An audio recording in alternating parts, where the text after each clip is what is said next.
What is going on, everybody? Welcome back to the DGD Podcast. As always, I'm your host, Robert Reynolds. Got a special guest on tonight. Got my guy, Rye Shea, on from the Birdcage LLC. Rye, what's going on, my man?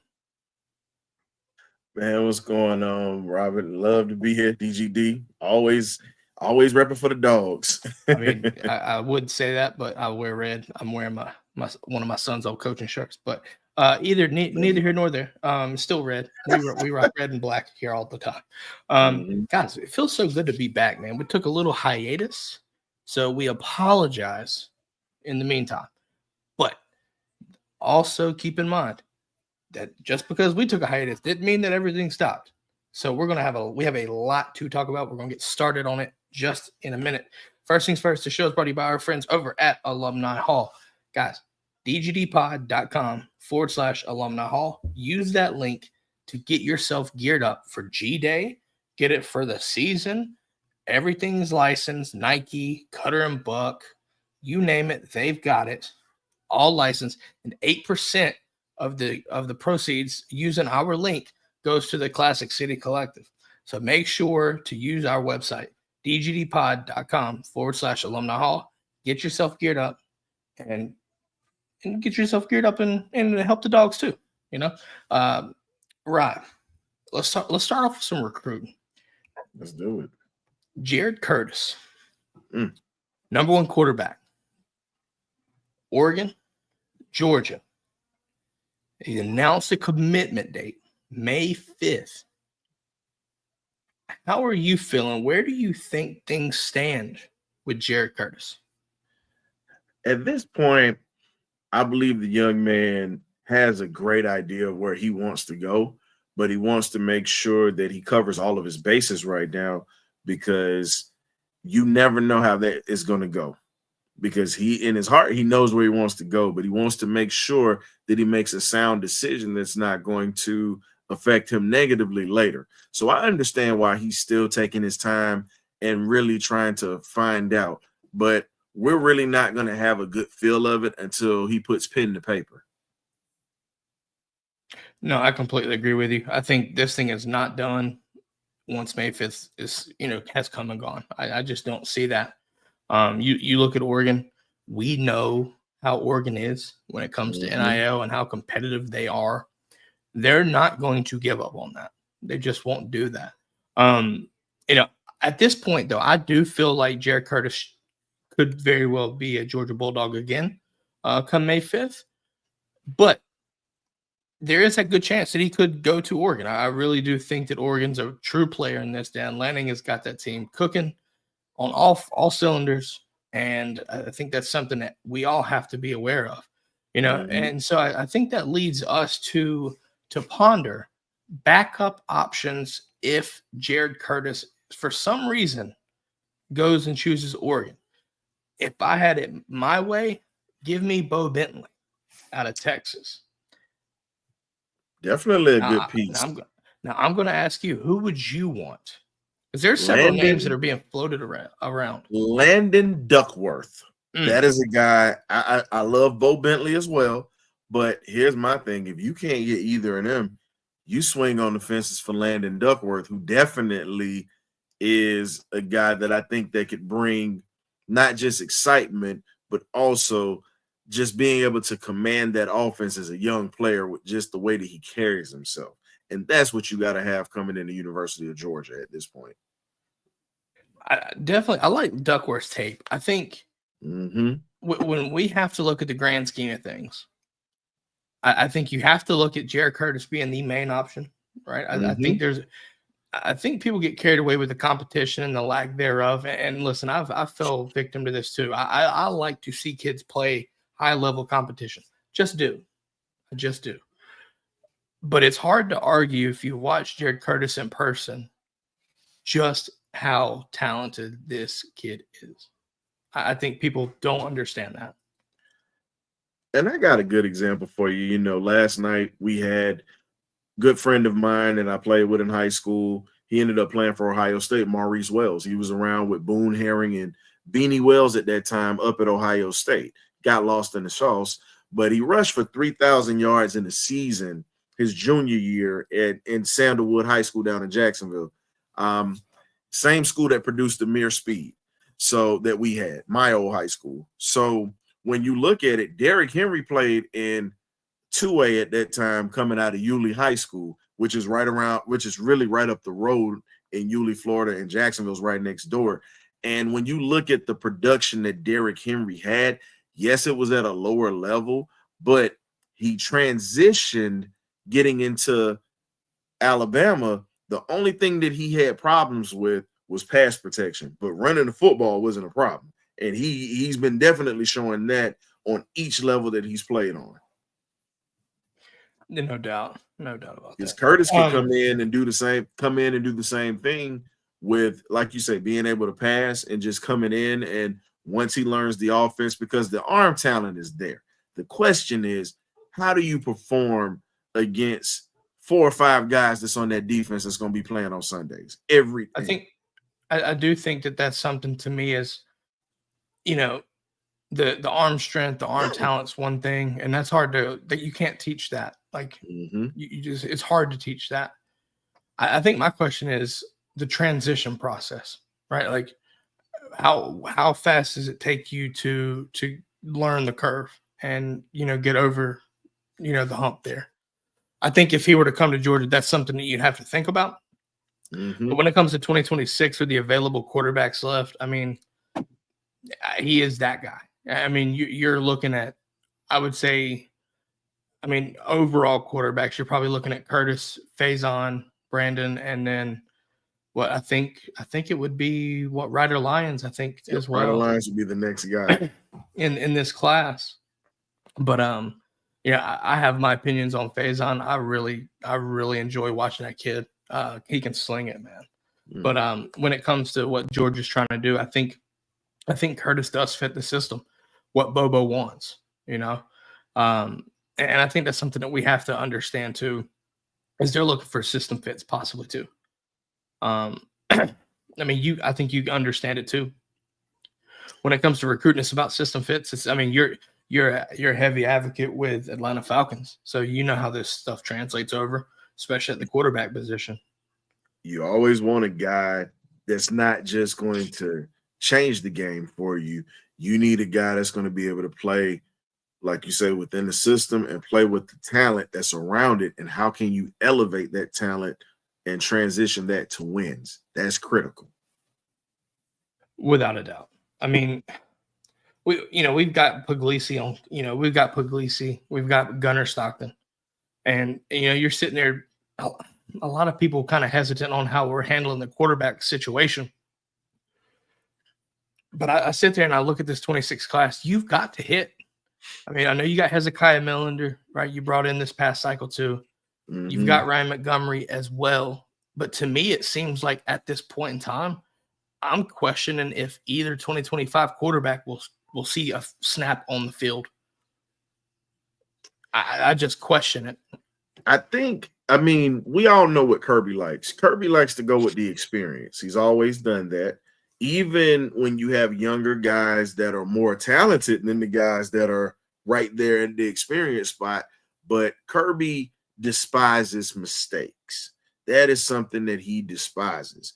And he doesn't trust turning that ball over, giving up momentum in games with quarterbacks. So I understand why he's really trying to push Gunnar to be the guy, because he knows that system. He's been in it. But you and I have talked off the record. My thing is, yes, I'm a Puglisi guy. I'm just going to be honest with you. I'm a Puglisi guy. I think his ceiling is better, in my opinion. Yeah. I got to see it firsthand. I live up here in Philly, and they played around New Jersey, and I rode up to go see him because I remember. It's only like 30 minutes. Yep.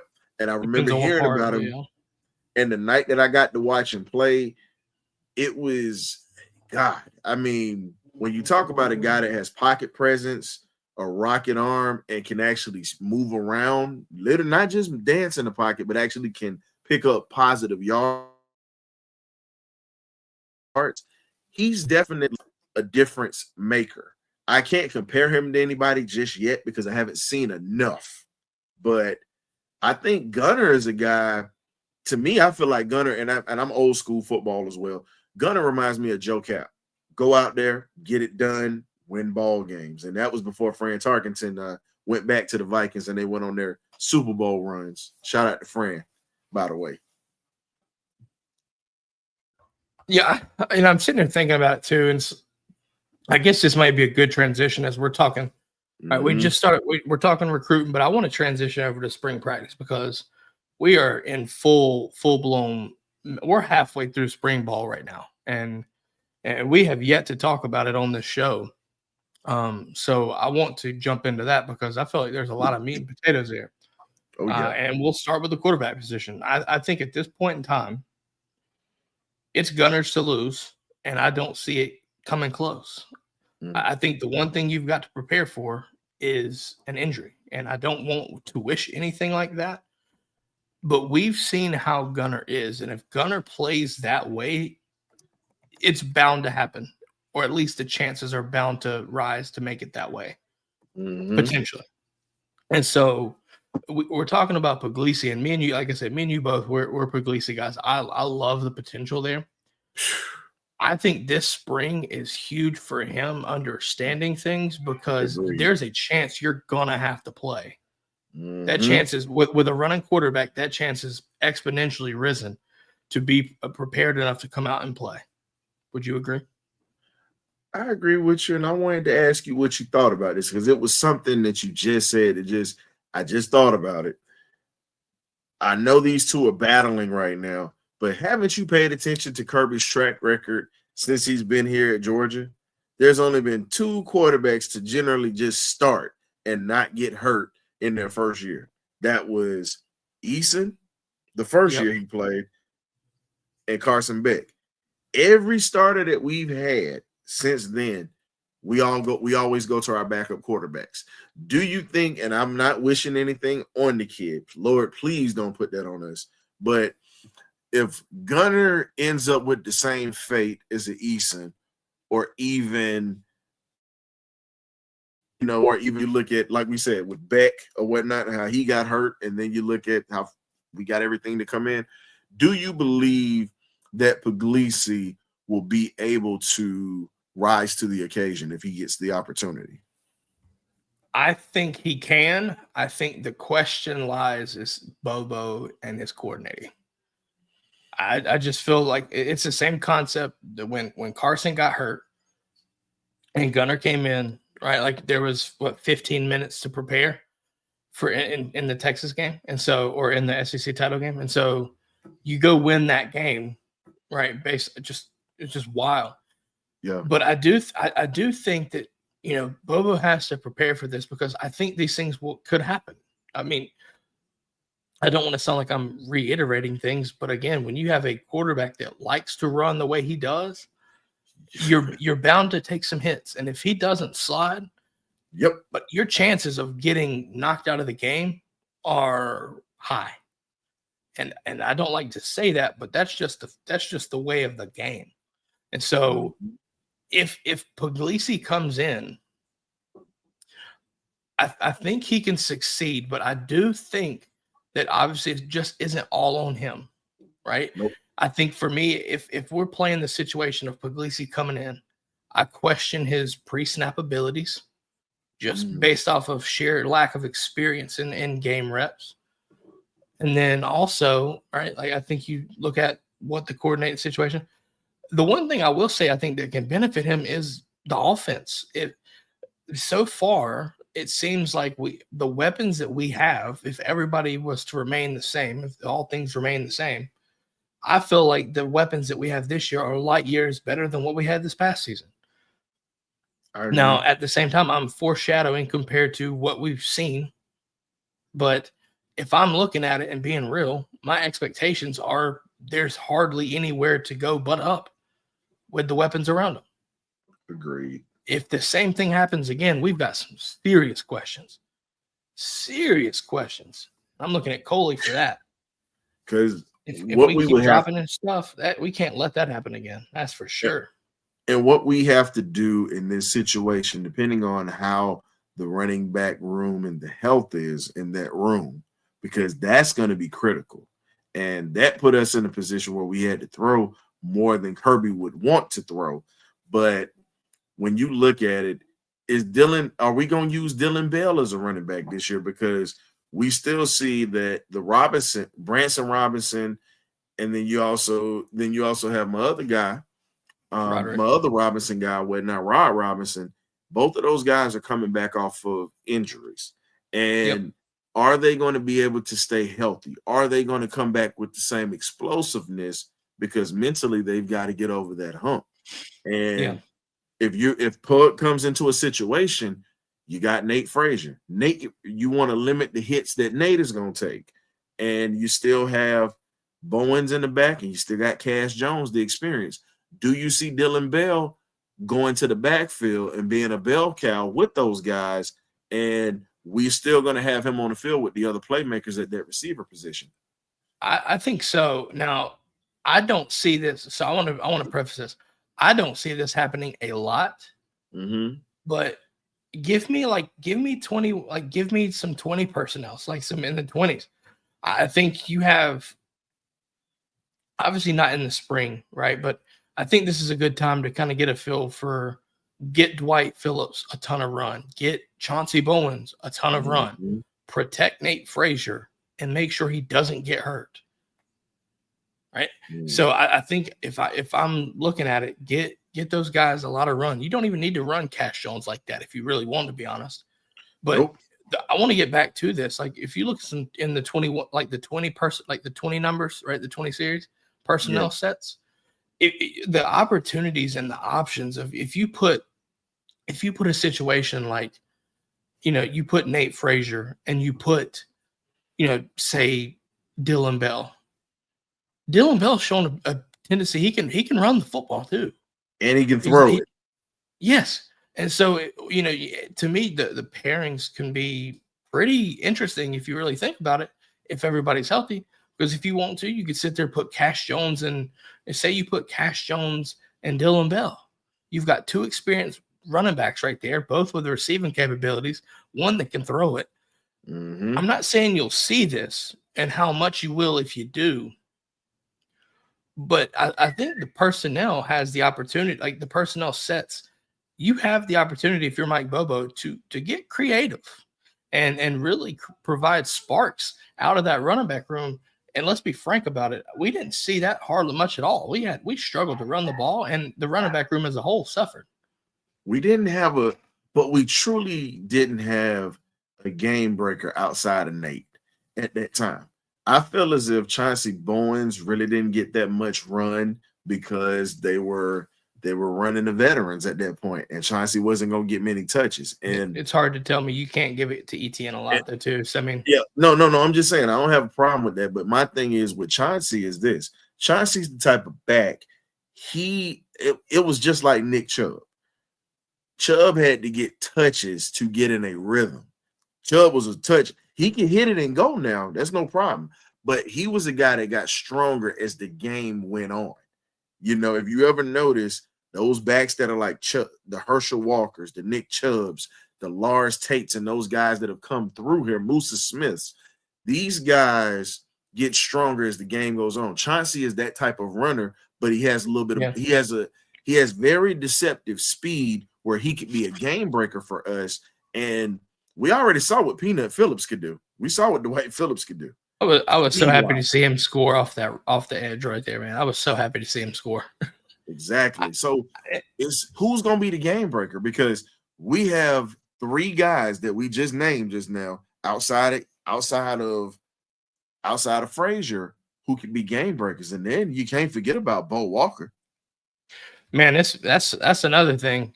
It sounds like so far this spring ball, he has been a name that everybody's talking about. And so the fact that comes there, we seem to always have this every year. If you think about it, there's this one name that people want to talk about and they can't stop talking about it. And so far it feels like Bo Walker has been that guy. Now, how much run he gets during the season, I genuinely think is very limited. But at the same time, I'm not overlooking the fact that, injuries happen. And if for some reason Roderick and Branson can't come back to their thing and you need a spark, maybe you look at a guy like a Bo Walker, or maybe you look at a guy like Dwight Phillips and really create spark. I think Dwight Phillips as well, kind of getting back to Dwight here, he has this skill set with pure speed out of that position that you have to find a way to utilize him in creative ways. And that's where, like I said, if you do it like a 21 personnel or a 20 personnel, and you sit there and you put a Dwight Phillips with, say, I don't know, maybe a Branson Robinson, just complete polar opposites, and let Branson lead block for a Dwight to get bust on the edge. You know what I'm saying? Or maybe you put a Cash Jones in with a Dwight Phillips and just have them run routes and just let the pure craziness ensue. It would be interesting. Now, I know Bobo listens to the show. Coach Bobo listens to the show. So you might just see some 20 personnel. And I'm just saying. Shout out to Coach Bobo. I know I've been hard on him, just like a lot of other fans. But the one thing I'll say now, Coach, I've been tough on him with the judgments, and you've heard me say things, but not in a way of some of the stuff that other fans have said. I just think it's ridiculous. Look, Coach, you have a full arsenal this year. You have a full arsenal at your dispense. It's time to unload that clip. It's time to unload the clip, because and honestly, we've had good teams when he was our coordinator under Mark Richt, but I don't think he's ever had this much talent from the receiver room and now the running back room. And the question is, how was the offensive line going to protect the quarterback this year? That's a good transition. Actually, I'm not going to transition there just yet. Okay. I want to talk about the receivers. I want to talk about receivers. Oh. Dude, I mean, so far, from everything that I've heard, bringing back Colby Young will be a benefit to Georgia. But it seems like the transfers are really getting settled into, and I'm excited to hear about this. But Noah Thomas, that big-bodied X receiver that we didn't have last year, staying healthy if possible. I think that's going to be some exciting some plays there, especially in the red zone. But then also Zachariah Branch. So far, and I always hold reservation on this because, well, I mean, how many times do we hear this and then we see it in the season? It's like, where was this at? Like, where was this hype at? Like, why is it here? If we can utilize him in a way that he was coming out of high school, there's a chance he might crack 1,000. I'm not saying he will. I'm saying there's a chance. If you can crack the full potential that he showed in high school, it will be very interesting. I'm ready for somebody to break Terrence Edwards' record. I know he listens. T knows who I am. Shout out to Terrence Edwards, one of the legends. But we gotta start putting out receivers, as he even said. Records are meant to be broken. And it would be great for us to be able to finally have somebody who can do that. And let's be honest, if we do use Branch in the way as you're saying, man, just think about it.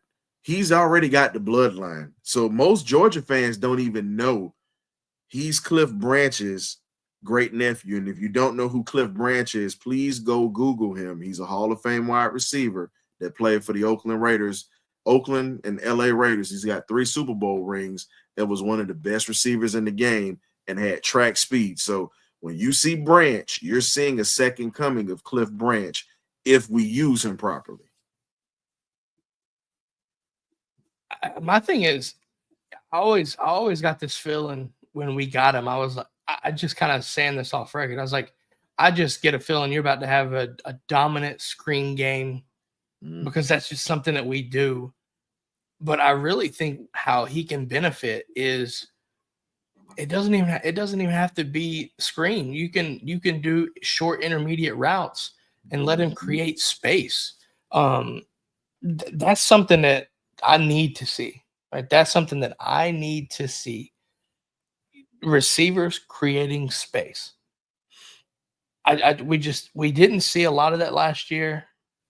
Obviously, that we were plagued with drops, things like that, but nonetheless, I'm looking at space creation, and I think we got spoiled with Mr. Ladidi, if you will, and so we saw what it looked like when you don't have somebody that can create space, and we struggled, and that's just something that you just got to get better at. You can only coach the route tree so much, but at the same time, scheming guys open will help too. You just got to catch the damn football too. I mean, let's call a spade a spade. You've got to catch the damn football. And Marcus Rosemy-Jacksaint, see, a lot of people just talked about Ladd, and a lot of people just talked about Brock Bowers. So underrated. So underrated. Marcus Rosemy-Jacksaint caught so many passes on crucial downs. It was a shame. And the other guy that doesn't get enough credit, because let's be honest, he saved us in the Peach Bowl when Ladd was hurt. We talk about Mr. Kyrus Jackson, Peach County Tough. That was another guy that was underrated. So you're right. We got spoiled by having solid receivers and guys that can make some things happen. The issue is we didn't have the consistency that we once had at that position during the Monken era. You just got to figure it out. I mean, do you think that this receiving core, somebody on this receiving core, will break 1,000 yards this upcoming season? Do you see that happening? I'm going to be honest with you. I definitely can see it happening. Marcus Rosemy-Jacksaint was supposed to do that until he broke his ankle at Florida, because he was going to be the next breakout guy. That was so disgusting. He broke his leg. That changed. I mean, to be fair, it changed the way he played. Receiver. Yeah. Think about it. It changed the way he played, because if you remember, he caught that pass between the seam and just took off. But getting back to the guys that we have now, you got a big body in Noah Thomas, like you said. I think he's going to be more of a red zone threat or a third down threat or even a second down threat. But it's too much speed. CJ Wiley's going to touch the field and Tylen Taylor's going to touch the field. It's going to happen. The question is, when do we use the young guys? My question is, who's going to be the vertical threat? Because part of me looks at it, and I get this feeling that with Gunnar Stockton, we can be more effective down the field. That was something that we struggled with a lot last year. And I'm not pointing all the blame on Carson there. I'm really not. Mm-hmm. Because there were several plays where he was cooking it and putting passes where they needed to be, and they would drop. I mean, I hate to do this, but this needs to be done. If you go back to the Alabama, our first drive offensively, the second play, Arian Smith has a field-changing pass dropped. And if you think about that, right, I think we had 40-some drops last season, and I think about almost 700 yards of offense, passing-wise, was left on the field because of drop passes. That changes the entire dynamic of last season. And so for me, I'm looking at it this season with the weapons that we have. And I mean, I understand Gunnar will be his first time actually starting, like a full-time starter. And so part of me looks at it, obviously there's a team aspect where the offensive line has to protect. Running the football will open up the pass game. I think the complementary aspects of this football matter. I just get this feeling that I want to see who comes out and stretches the field vertically. Even at A&M, where Marcel Reed, you really saw Noah Thomas can go up there, stretch the field vertically.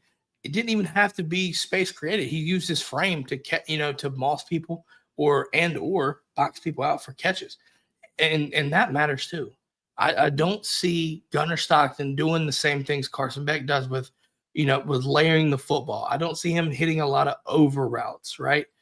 Crossing route, the medium cross. I don't see that. I genuinely think his Gunnar's play style is put that damn thing on a rope and beeline it to the receiver. So there's a chance you could see slants. You could see comebacks. You could see go routes. I would prefer to see, more, but I genuinely understand that, give me an arrow route from the running backs. How many times did we cook teams with arrow routes? Been many times that you've cooked them with arrow routes, but at the same time, the question is this. We got to, and honestly, we've got to be less predictable with what we do offensively. We have so much talent. You can't just run, pass, run up the middle, draw, counter. Like, no. Screen. No, you listen. A lot of people don't want to talk about it, but let's be honest. We don't use our tight ends hardly in this offense. Oscar Delp started to come into his own. He and Law Dog, we call Lucky Lawson Law Dog. Law Dog started to come into his own as well. And then Ben Yurcek started to figure it out at the end. And it's like, hey, you bringing in – Todd Hartley's bringing in all these weapons for you at this tight end spot. You've got to figure out how to utilize your tight ends, your receivers in the passing game, as well as your running backs, because now you're in a position to where you have a quarterback has multiple places that he can go with the ball. Mm-hmm. And we cannot be predictable. Coach Bobo has to be a little bit more creative with the play calling, with the weapons that we have. But I think he can do it. He's got enough time to figure it out, who's going to be what, and he'll figure it out in the spring. But next season, you can't be predictable. I know most people want to say that, and they don't have the opportunity to, but it's just honest. You cannot be predictable. You have the perfect opportunity to re-image the offense because of just how important, like just how big the change is at quarterback. Right. I mean, you have, and we haven't even talked about Gunner's running ability too much, all outside of the possibility of getting hurt. Yep. I need to see more of him utilizing his feet, because that's going to open up these running backs. It's for sure going to help out. Mm-hmm. And obviously, it evens things out when you're playing defense, right? It's not 11 on 10; it's 11 on 11.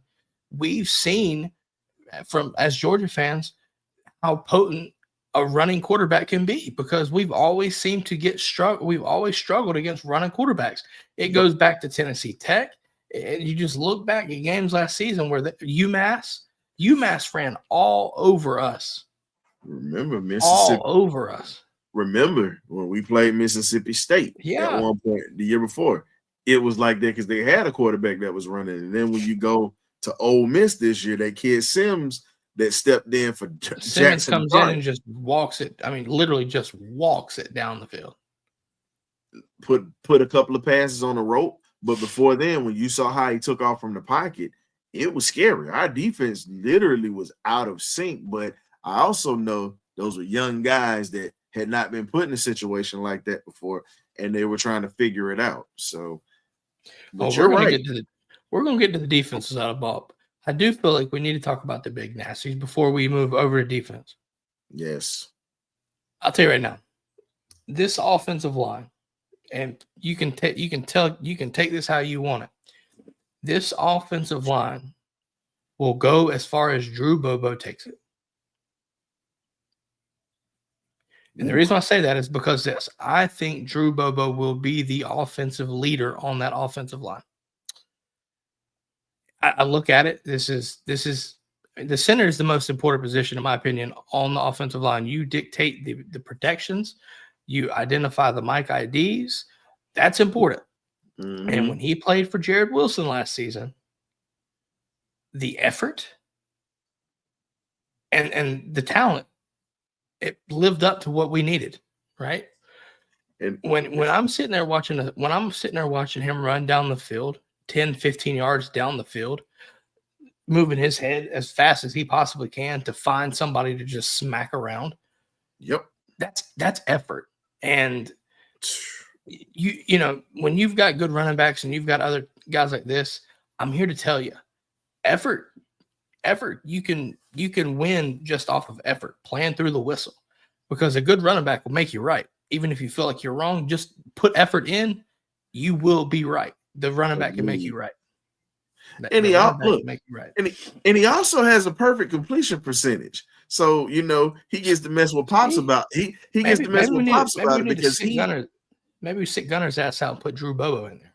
I'm with it. You look, he's outplayed Dad already. Sorry, Mike. But I'm sorry, Mike. It's just what it is. He's got the perfect completion percentage. But the crazy part about it was that play that he made on special teams, that was the biggest play to me. I feel like that was the biggest play of the season because it gave us momentum and it got us back into the ball game. And at the time, absolutely. We needed it. And for him to do what he did, it was just amazing. And if I gotta say this about Drew, and I like him, he's a cross between Nick Manigault, who played with my boy, and the other guy that I would say, and like I said, I'm always referencing the old school guys because I keep these old school guys alive. Nick Manigault, for these new school cats that know about him that played for the Jets. And then I got to say, he's like Mike Webster, the Hall of Famer who played for the Pittsburgh Steelers. Mean, nasty, always looking to hit someone. And you can tell he's one of the smartest guys on the field, but it helps when your dad's the offensive coordinator and the former quarterback. Makes it easy. No biggie, But no, aside from Drew Bobo, and like I said, I do think Drew Bobo at center could be the X factor on the offensive line. Well, I say he's the best offensive lineman. No, but I think he might be the most impactful. I think one of the best offensive linemen is coming up as a true freshman, and he's going to probably end up starting. Juan Gaston. Come on. You got to put him out there. When you look at the athletic ability that he inherited from his dad, who was a hell of a football player and basketball player, he got it honest. And for him to come in, got great size, is just getting that experience under him.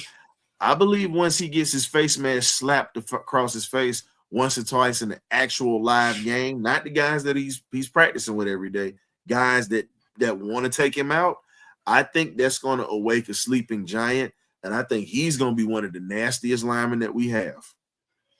It's very possible. I think you look at this, though, too. You've got Drew Bobo at center, and I think you've got like Donnie Glover behind them, and actually, I don't even know. I'm trying to think who would be the backup center in this point. Marcus Harrison. Harrison is probably your backup center. But if we're looking at guards, I think Micah Morris is probably a pencil in there. And then I think you can honestly look at Daniel Calhoun. I know he's limited for the remainder of the spring, precautionary thing, but I'm okay with that. But even though I kind of wish you could see more talent there, but I think that combination would be good for the guard spot, right? Replacing Tate, right? And I think everybody's looking at the tackle spots. And honestly, with Monroe being out right now, Ernest Green kind of on the mend a little bit too. This is a big season for Ernest Green because it's a redemption style season for him. You say what you want. You got your ass whipped a few times too many, in my opinion. Am I saying you can't redeem yourself? Absolutely not, because I think you can. But I think injuries plays a part there with him. And if you can stay healthy, I think you have a good shot. But I also think, with that being said, there's a shorter leash than given last year, the year before. You've got guys like Jamal Merriweather, John Jackson, that's 6'10" right there, might I add. And I think there's a good chance you could see him get his way into some more playing time too. Because has he been coming around? That's the question. Has he been coming around yet? Well, right now, because of the Freeling situation, because of the Green situation, you're seeing Jamal and John Jackson as the ones running right now. I mean, if you think about it, he was a 2 at one point last season, and he came in for Florida State in the bowl game. That's right, he did as a true freshman. So I think there's some promise there for him. Now, there's other people there that have got to make a move to try, because I think Juan Gaston, like you said, can easily come up and just work his way in there. definitely think that's possible. But I'm looking at guys like Jaw Jackson and I'm looking at guys like Jamal Mayweather to kind of keep him at bay. Can they do it? Because I think Juan Gaston is uber talented. I think we've seen it. His body transformation since he got to campus has been really well too. That should be noted too. And so there's a good chance that he can come in and play. Now the question is, are the guys in front of him right now good enough to keep him where he is? That's the question. But here's the thing, and I'm gonna say it, and I'm fine with it. We're being honest. Coach Searles, this is a year now where you've got to figure out who's going to be the consistent guys on your O-line. Injuries hurt us last year, and we understand it happens. That's part of the game. Injury bug hit us bad on the offense last year. Wasn't good. So that's your mulligan.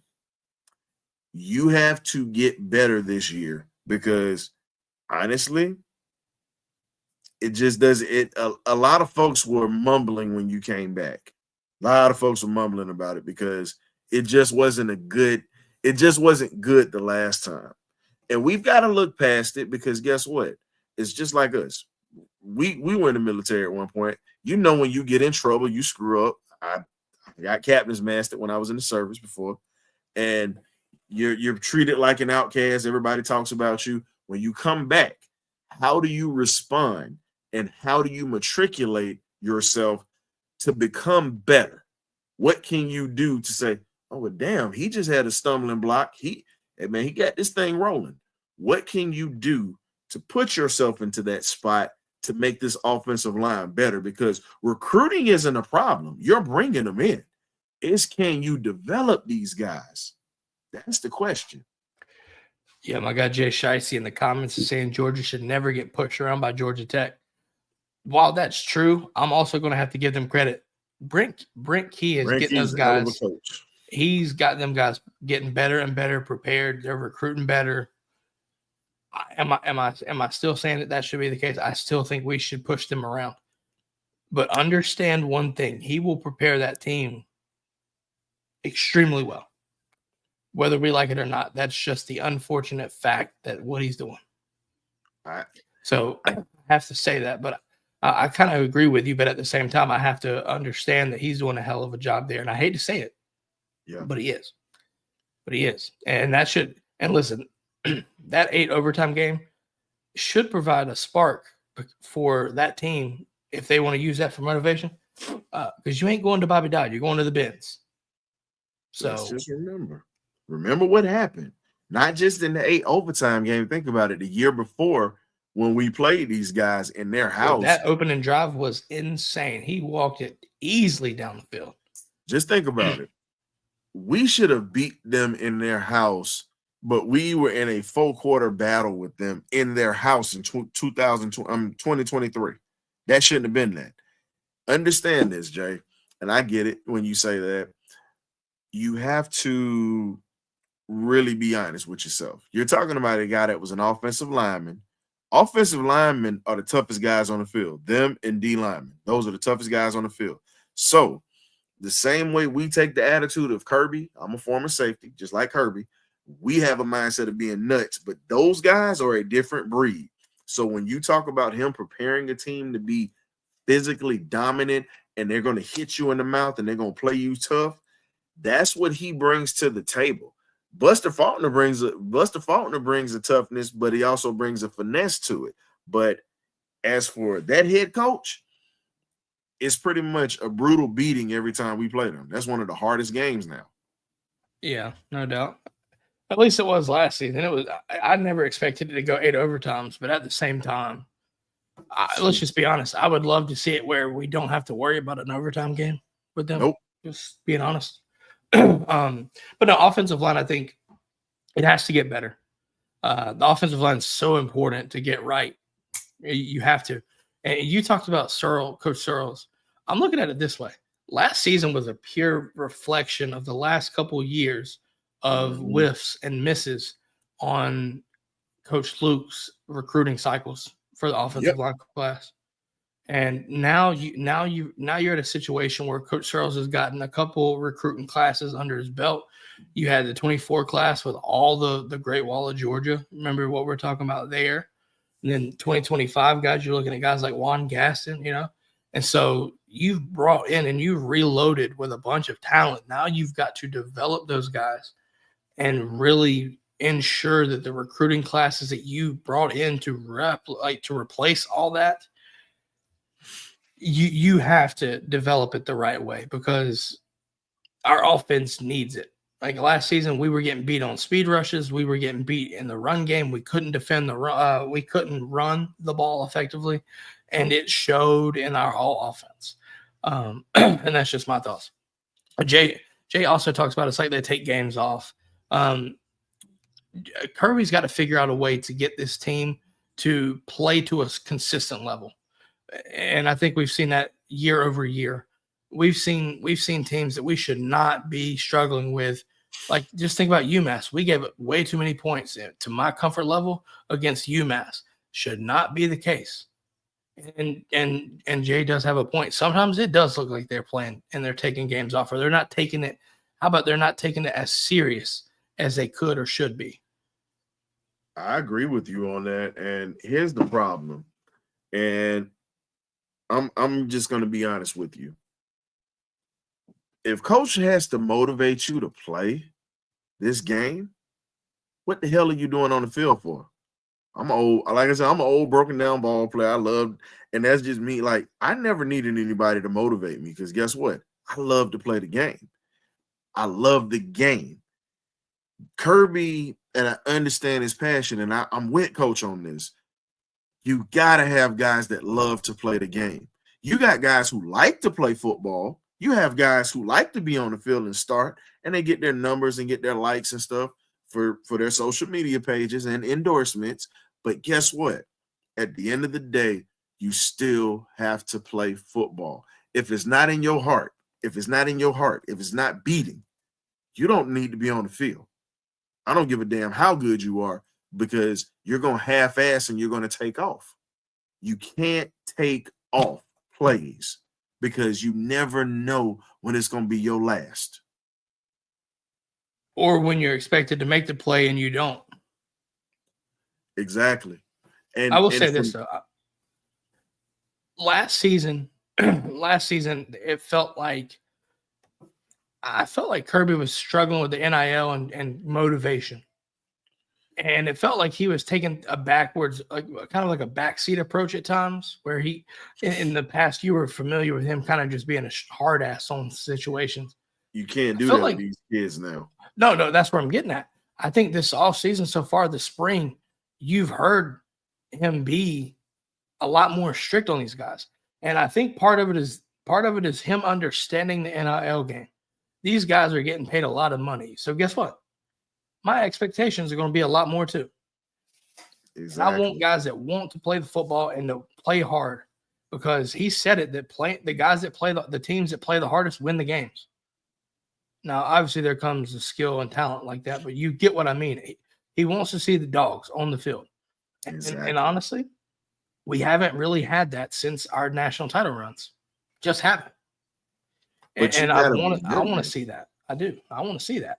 But I think we all want to see that. We all want to see it, but here's the thing. Those guys love to play football. Those guys love to compete. The thing that you have to deal with now, kids don't like competing anymore. Everything's handed to them.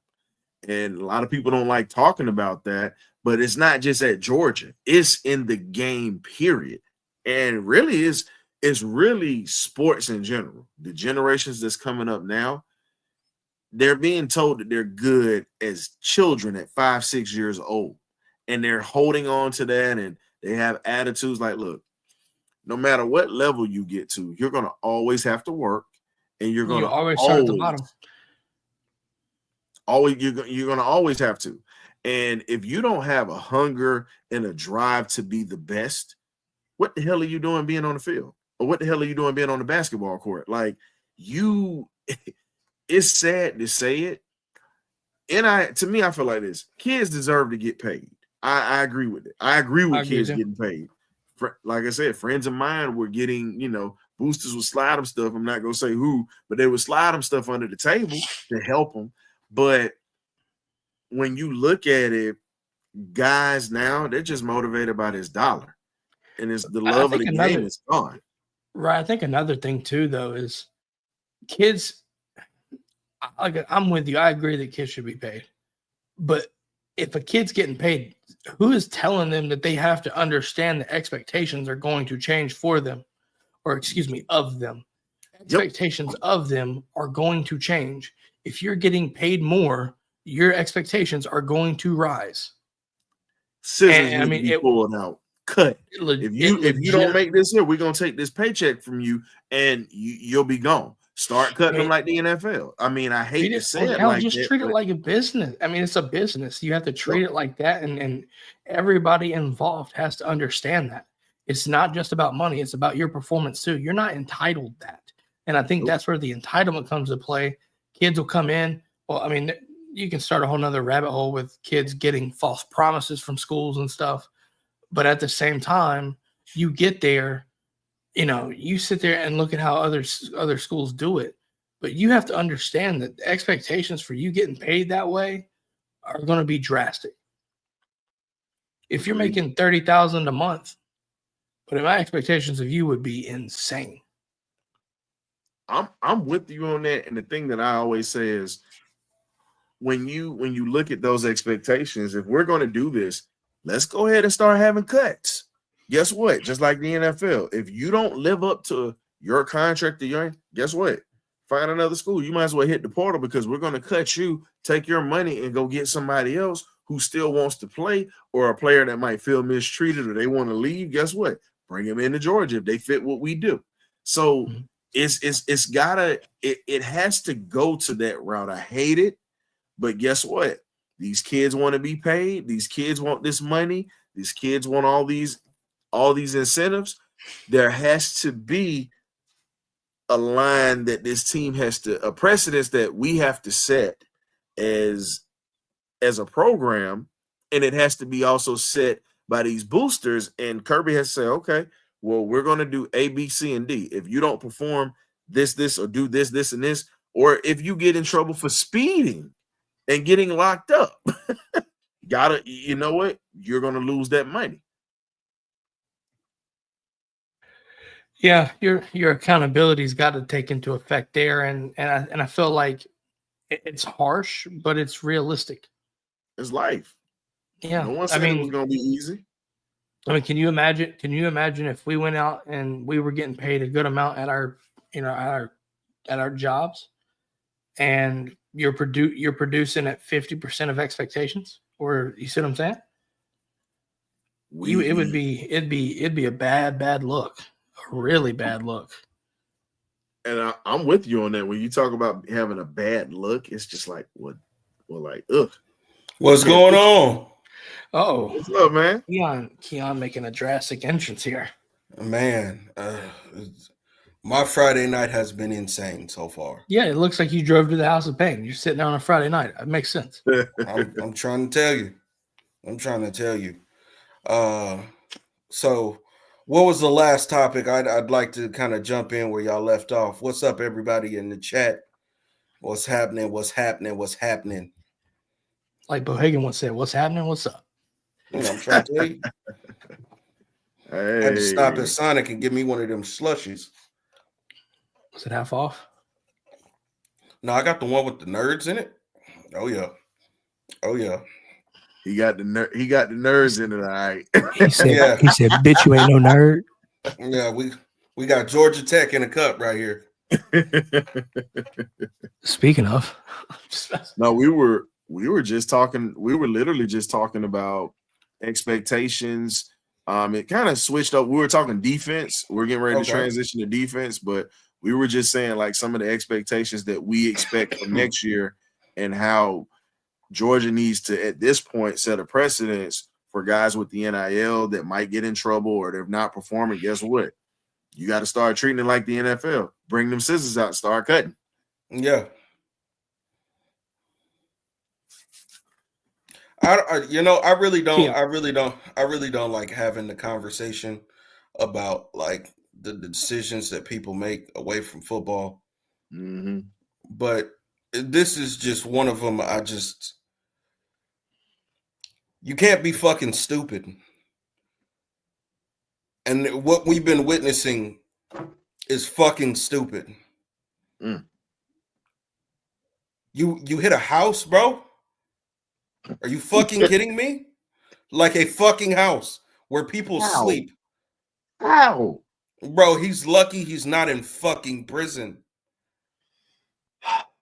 Honest to God. And I love the dogs. I do. But he's lucky he's not in prison.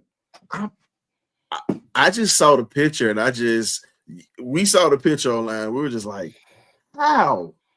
How do you like you got a big house? you drove through the yard. Couldn't you hit the brakes before you hit that? The mailbox I get. If you hit a mailbox, that's one thing. But a house? Bro, it's not like the house is on a like a country road and you're just kind of hit around the corner or anything like that. But it just looks like it's in a neighborhood though. Yeah, like that's what threw me off. Like what we trying to do. And I get it. We got people, all different fan bases. We got even parents that watch the show. And I'm sorry. Your kid crashes into somebody's home, he's a fucking idiot. And there's no other way else to say that. And you have to deal with that. But I think that falls into the accountability aspect too. I hate to do this, but I feel like we have to do it so that we're not. It's just stuff that we just have because to people are looking at us. Let's also say this: people are also looking at us like we're people who sit up here because y'all know, like some of y'all that are on here. I didn't have spaces where I didn't sat up here and talk to Jeff Sentell. I didn't have long conversations with Jeremy Johnson. We just had been woke in a space just the other day, like the who's who of insiders, really. The real. Now I ain't gonna lie. Once I get Rusty Manziel, Rusty, if you watching this, hopefully you're not watching this part. But once I get Rusty Manziel in the space, then I'm acting like I don't know nobody. Oh. I'm acting like I don't know nobody. Who? And when we had Steve Weiss on the show, that was one of the things that I want to blow up and act like I don't know nobody. Look, when we had Steve Weiss on the show, and I asked him off the record, and we kind of talked a little bit about it. It wasn't bad, but I asked him. I said, when you look at how guys are being evaluated to get to NFL teams, because I cover the Falcons, and I tell people all the time, Arthur Blank ain't touching nothing with a 10-foot pole if you get in trouble. It doesn't matter where you come from. He just does not deal with guys that have had sketchy past. He just don't do it. But what I asked him was, he was saying the reason why a lot of this is done because these teams don't want to waste millions of dollars on a guy, even though he's talented. They don't want it to be a bad investment because guess what? You produce and then you get in trouble and you get locked up. I have a roster spot I need to fill, and that's money that I've wasted, guaranteed money in a lot of senses. So most teams are doing these investigations, and they really want to bring stuff in. Like Arthur, and this is just something that I'm not going to say who the source was because I'm trying to help my people out. Arthur Blank would draft dogs, but it's things that are things that they have access to that they won't ever put out, and that's the reason why they haven't drafted a dog. So and I cover the Falcons, so I'm not lying if I'm telling you this. Yeah, so it's just, I mean, at this point, bro, like, and that's why I'm even feeling the way how I'm feeling about this is because even when it comes to me and Rob being on social media, whether it be in spaces or what have you, you have people that see this stuff happening and immediately expect us to now speak to it. We ain't even in I'm not even in Georgia. So it's like, there's that. And even now we come here and we do this podcast. If we don't answer or say anything about what's going on as far as these guys with the speeding, with the car accidents and all of this other shit. If we don't speak about it, then it looks like, oh, well, you're just trying to sunshine pump. And that's not what we're doing here. Nope. So this is me saying, if you crash into a home where people live, you are a fucking dickhead. There's no other way else to say that. There's no other way else to say that. I'm sorry. Whether you put on that block G or you don't, crashing into people's homes is a dickhead move, bro. Don't do that dumb shit. Like, the fact we got to say this in 2025 is fucking crazy. I'm like, Rob, I'm dead serious, because sure enough, we get on social media and people firing off in the inbox about what the fuck is going on at Georgia, knowing we do this podcast. Rob, I'm gonna do something for you real quick because I got something painted. It's in my office. This is when we won our championship. My man painted this for me. You see this guy right here? Oh yeah. You see these wings? It's a reason why he has those wings, because we had somebody to crash and stop this kid from going in the top rounds. Yeah, I put the picture up of Devin Willett, and that's a reminder. That should be a reminder when you go to Buttsmere, when you see pictures of this kid. This dude was going to be a first-round draft pick. Sources that I've talked to said that he had that potential. And a lot of these guys, we needed him last year. And we needed him last year. A lot of these guys don't get it. Your talent is amazing, but you could be gone just like that. And you don't get it. I get some of these kids have never had nice things like that, but look, you can't blame Kirby for all of this. And it was like, oh, well, this is Georgia. No, let's be real.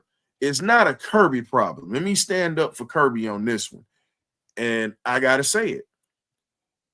When you don't do anything with your child for 18 or 19 years of rearing them and teaching them how to be decent people, this is the type of bullshit that you get.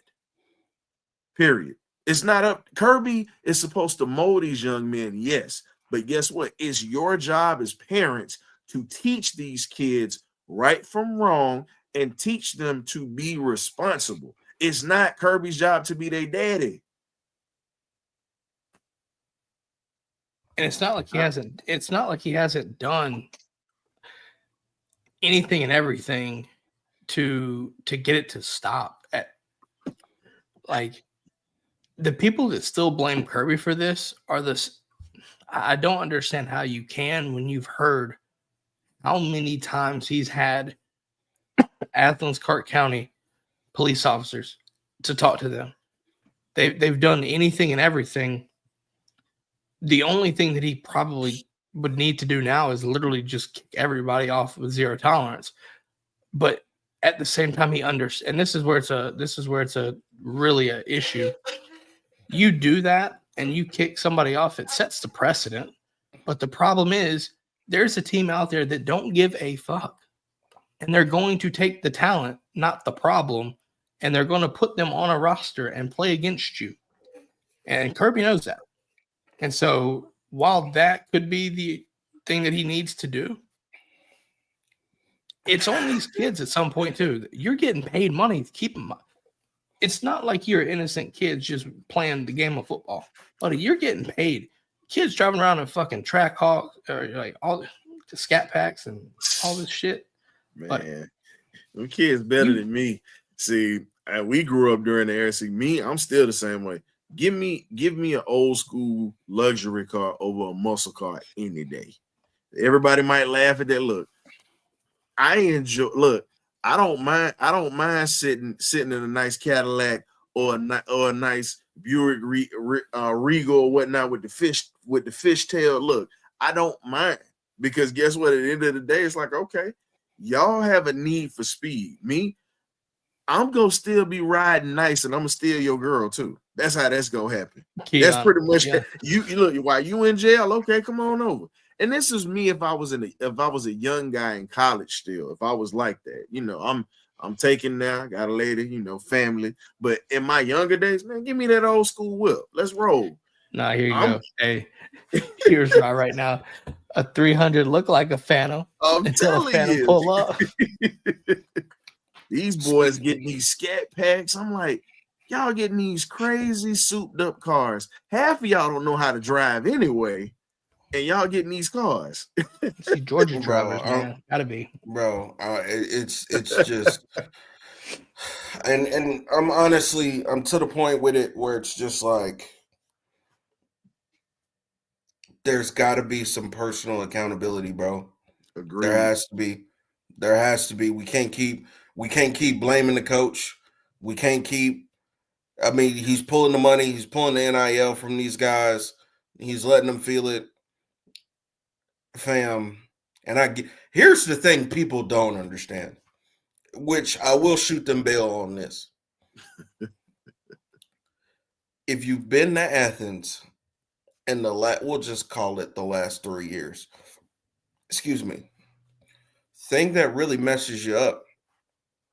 There's a shit ton of straightaways in all around Athens. So, in that same breath, listen, don't speed, but gotta use that concern.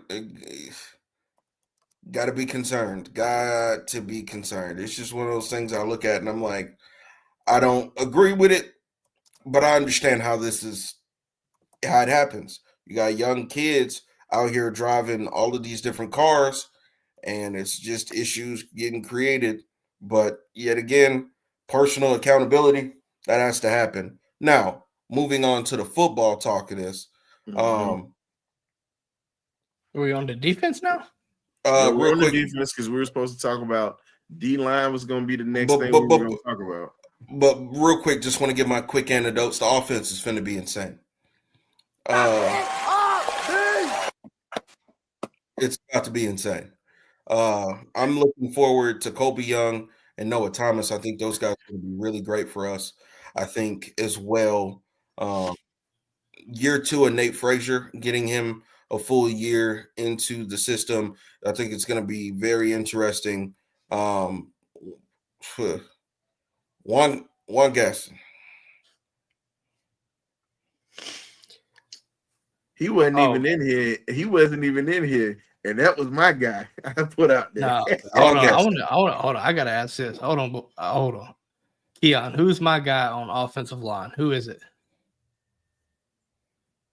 No, it's Juan. Ain't it? Huh? No, on offensive line? Who is your guy? Drew Bobo. Oh yeah, Drew. I made a statement saying he's going to be the most impactful offensive lineman this season. Yeah, he's the leader. See, I'm not crazy. No, I'm not crazy at all. Drew Bobo is the leader for sure. But for me, I'm really excited about it. Now to the defense. The defense. I think moving on. Defense.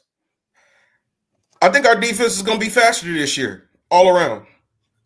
All around. And I'm saying every level, from linebackers, corners, DBs, linebackers, D-line, DBs. I didn't mean to say corners and then DBs because corners are DBs. This Friday's been insane. Tell me about it. Anyways, right. Yes, sir. I know it's about time for you to wrap this thing up, if I'm not mistaken. Wrap it up! Whoa. Let people know, man, if they want to follow you, where can you be found, sir? So for sports fans out here, I mainly cover the Atlanta Falcons on the show called the Birdcage LLC that I run with the magnificent Birdcage crew. But we have an interview process called On the Perch. So we have athletes from different sports that come around, former Hall of Famers, college players, or whatnot. But we mainly cover the Falcons, but we keep the interviews coming with former athletes that you might like. We just had one with Maurice Wells, former Ohio State running back, good friend of mine, my old teammate. Next May, we have Dale Ellis coming through, former Seattle Supersonic. And then we also have Lynn Kane, former Atlanta Falcon, coming through. So we got a few interviews coming up during the offseason before the draft happens, and just got some stuff going. I'm working on trying to get another dog. We had Clarence K to come through a couple of months ago, so he came through or whatnot. But we're definitely trying to get some more dogs to come through. And please, if you're in the chat, hit that like button for my man Robert, my man Keon. Hit that like and subscribe button if you're not subscribed. It is free 99. Free. Stop being cheap. Hit that button, subscribe, give these brothers some love because they put in a hell of a lot of hard work on their show. Man, I appreciate y'all letting me come through tonight, man. Absolutely, Alrighty, my guy. man. Yes, sir. Go dogs. Go dogs. Keon, Rob. back to this defense, sir. Back Yeah. to the defense. Let's do this. We'll start. We're going to try to cover most of the defense here, but what position group on the defense are you most excited to see? And you're hearing about linebackers. I'm going to take a guess here. I feel like I know you, so let me take a guess. There's one linebacker that's got your interest, and that one is a Lone Star linebacker. Yep. And his name is Justin Williams. Yep. Seeing him get into the rotation is going to be big. I think when you look at the starting guys between, of course, Allen and Wilson, I think we're really great there. Seeing those guys take another step in their development is going to be huge and pivotal for the defense. Along with that, you have Chris Cole as well as Justin Williams, which I'm really excited to see how that pans out. Rob, I'm going to ask that same question to you, right? What would your answer be? For linebacker specific, I'd say Chris Cole specifically. Now, I'm ready to see this. I'm ready to see Chris Jones kind of moving down to the edge position. Mm-hmm. I want to see what that looks like. So as a former linebacker, but as a current linebacker, I do have high expectations for Chris Cole. His coverage ability and just overall freak athlete. I'm excited to see that. I also want to see what Zayden Walker looks like. Yeah. I don't expect him to get a lot of burn this year, and that's understandable. But I also just want to kind of see what, after the scrimmage and everything, I'm curious to hear about him and see where he's at with that. And so that's somebody that I'm looking forward to. But yeah, Chris Cole in the linebacker room, I am ecstatic to see. Absolutely. So what would you say as far as the defense? What position group are you really excited to see? I think for me, corner, especially the second corner, I think there's a situation where there's a lot of people that are going to be pissed off if Ellis isn't a starter beside Dalen. But I also, in the same breath, need to tell those same people that, hey, first off, you might be overlooking DeMelo Jones, because I think DeMelo is going to be a damn good player too. A damn good player. Yeah, and people have Wasn't their there feelings reports coming out that there were points and times throughout spring where people who was watching spring saying, like, hey, man, we think DeMelo might be neck and neck with Ellis, if not possibly ahead of him. Now the question is, can Daniel hold him off? Part of me thinks there's going to be some rotation there. I think you have to keep people happy. But if all the guys are playing well, it's kind of like we've seen it before.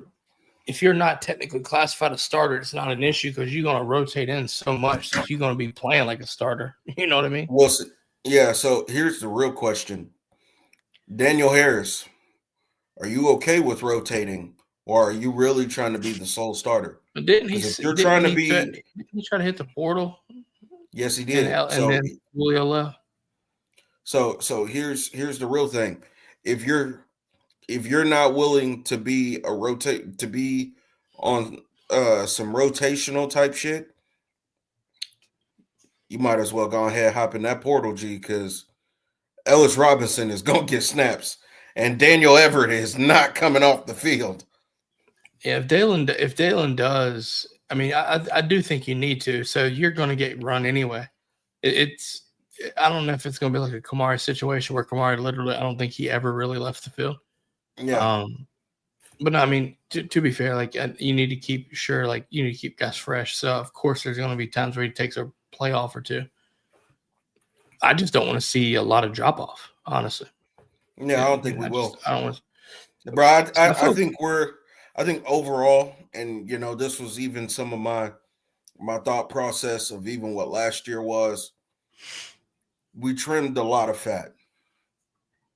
So with that comes making, of course, the necessary adjustments. You got younger guys that are getting in there and that are probably going to get more of a chance to play. I'm really excited all around, right? You do have a couple of guys that are going to end up missing the rest of the spring. I don't know if you talked about Isaiah Gibson, but he's going to be one of those guys that's going to miss the rest of the spring with a concussion. You really can't tell the timeline on a concussion. It's really just a precaution. Right? Yeah, it's a very feel. Yeah, I see Henry Dion in the chat. He's saying, "What's up? Dogs need to get Curtis." We talked about that. Me and Rashay did earlier. I'm feeling like we have a good shot at landing him, and I know we'll touch on it for Henry's sake here. We'll go back on it, but since we've got Keon here, his new perspective. Keon, do you feel confident in Jared Curtis? And if not, who is the backup for Georgia in the 26th class for you? For me, do I feel confident on Curtis? Not really. I'm gonna be all the way real. Not really. But then it kind of comes with waves with me, because there's days where I'm like, yeah, I think we're in a good spot, and then there's days where I just think, option 2 for me, Bo Bentley, coming out of Salina, Texas. And yes, it is Salina, even though it is spelled Salina. It is Salina, Texas. 4A football. Played against his school when I was in high school. And showed it Glenn Schumann. But nevertheless, I do think it's gonna be Bo Bentley coming out of yet again Salina, Texas. I believe he's a 4-star quarterback. He should be a 5-star, if not already. I think 4-star, yeah. Yeah, so the 4-star quarterback coming out of Salina, Texas. He's phenomenal. I mean, honestly. Excuse me. One thing I see out of him is that he's really able to process the field at a very high level. He can make all the throws that you need him to, and he's mobile. Can't really fight that. But yeah, my second option would be Bo Bentley. But there's a list of quarterbacks. Do I think we end up getting Jared Curtis? I hope so. And if you are any fan, truthfully, college football as a whole wants us to just get Jared Curtis and get out the way, because Kirby has this thing where you either give him what he wants or he fucks up your board. Go ask the Oregon fans about Justin Williams. So yeah. Yeah, I agree. I think me and you are on the same sentiment there with the quarterback situation. We get back to the defense though. D-line. I'm looking at edge as a position. G-Day not being televised for me specifically is going to be rough, because I thoroughly enjoyed watching it. That way I could see what I needed to see. This is a conversation that I'm about to have with you that I should probably have with you offline. But since we're here and it is in my mind, here you go. Buddy, listeners, Y'all want us to talk about a spring game that wasn't televised? Let us know in the comments. Hi, Rob, close your eyes and tell me about a game that's happening right now. Gunnar Stockton, 5 tuds, 400 yards. Wait a minute. What? Ellis Robinson, 3 pick sixes. What? Wait, Namdi Boko with a strip sack fumble and a 2-point conversion. What? Kirby, what are you doing? Oh my God, we're winning the Natty. Oh my God, wait a minute. Spring game. Oh, buddy, yes, sir. Natty or bust. Here we go. No injuries. Everybody looked dominant. Everybody looked weak. Oh my God, Georgia's going undefeated. Wait a minute. Hold on. Oh my God, why is Daniel Harris playing? He keeps getting cooked by Noah Thomas. No, my God, this and this and this and this. Like, oh, Noah Thomas went for 200 yards in the scrimmage. Wait a minute. Why am I mad about this? Why am I mad about Noah Thomas? Like that's welcome to playing yourself in a spring game. I use these names. Oh my God, we suck. Oh my God, we're great. Like it is a double-edged sword at all times. And either way you fall, you will fall on the sword. Yeah, basically. You're either a homer and you're told that it's just a spring game, shut up, or y'all really suck. You know, and now Keon, I gotta ask you, there's one person that I know that would tell us we sucked based off a spring game. Can you guess who it is? Who? Bama, baby! Bama! Bama! Am I wrong? I think it's 100% right. Bro. In all seriousness, I want to get back to it. Now, I'm looking at Quintavious Johnson. I've said this over and over and over again. I am extremely high on Quintavious Johnson. And I think that conversations with Jeff and the spaces with Jeff and Jeremy and all those guys, they'll agree with me on that. Yeah, they'll agree with me. He is a freak, by the way. I'm ready to see Namdi Boko though too. I know that's a name that not a lot of people are probably thinking about, but just how important is the nose tackle position for us? Extremely. No. Christian Miller, I think this is your defensive line to lead, sir. Definitely think it's your time to lead this defensive line. Come on, Percy. Percy, pushing P. Pushing people. Yeah, there you go. Too. That's a good one too. Damn, that's good. Yeah, see what I did there? Right off the cuff. It's really good. Didn't even have to get that from Walmart. That was just straight off the cuff. Yeah, no, right. I'm looking at this defense, so man, and I want to ask you this. This will be the last question. Who do you see being who do you see being the leader of the defense? Because I feel like we haven't had that, and it's shown. Who do you see being the leader of this defense? Well, if you had to choose one, who would it be? One person. Mm-hmm. It's tough. So I'd say it's person. So it's multiple people. I think. Hold on. Just choose your one. Because I get to choose mine too. All right, Percy. KJ Bolden.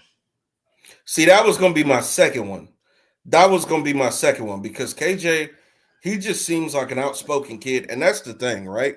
These players that are outspoken, they're the people, not even just players, but they're the people that are outspoken people, right? They'll tell you how it is. They tell you how you feel.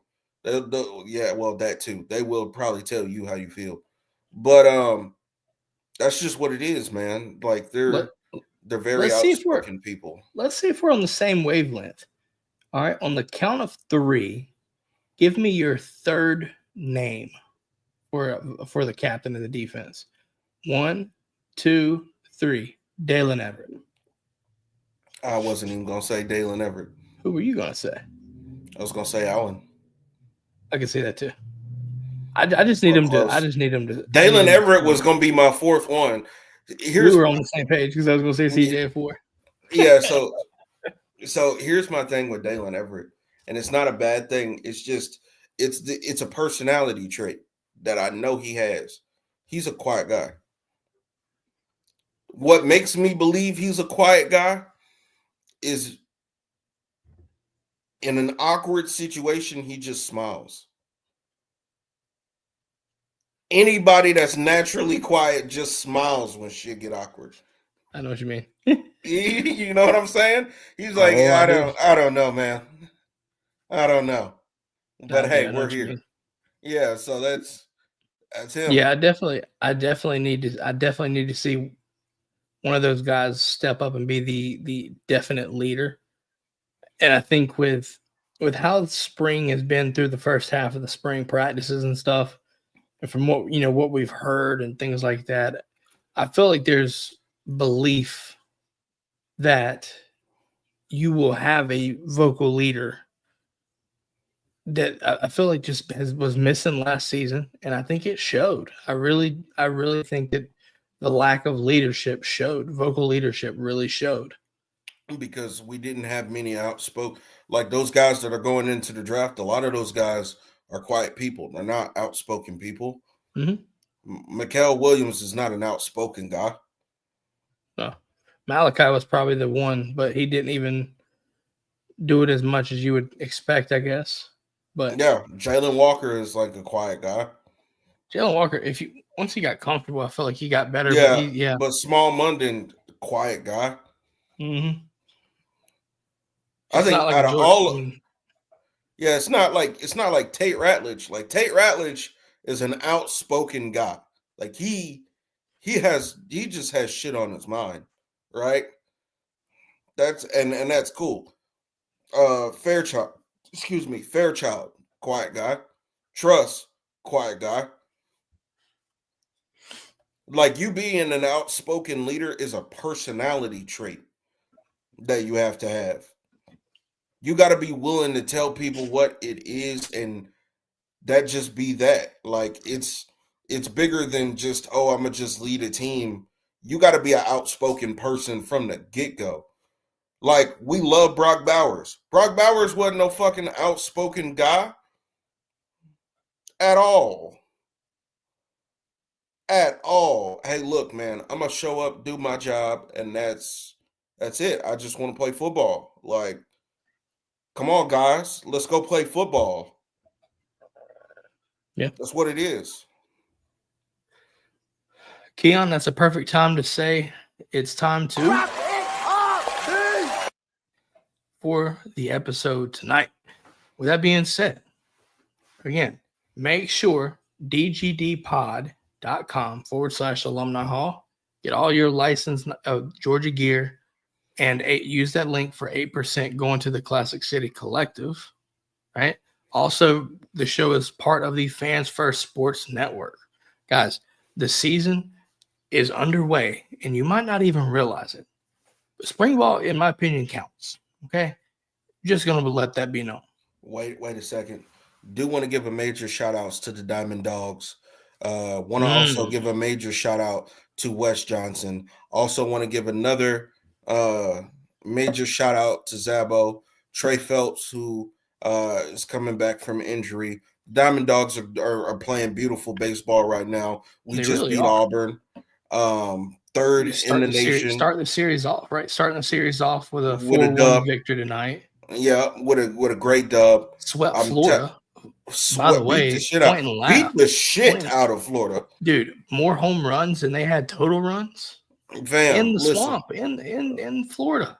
So this is something that I've told y'all coming into this season. I felt like this is going to be the year that Georgia goes to Omaha. It's for sure the year that Georgia goes to Omaha. And if any of y'all do decide to go up to Omaha, you will see me, and I will be having a few beverages. It'd be a great time for us all. Go Dogs. Potables will be flowing. With that being said, potables will be flowing. Make sure to like, follow, subscribe, rate, and review. Like Rashay said earlier, it is all free 99. Also supports the show in more ways than you can imagine. With that being said, though, that is all we have for the night. We will catch y'all next time. With that being said, have a great one. Go Dogs. Go Dogs. Let's go.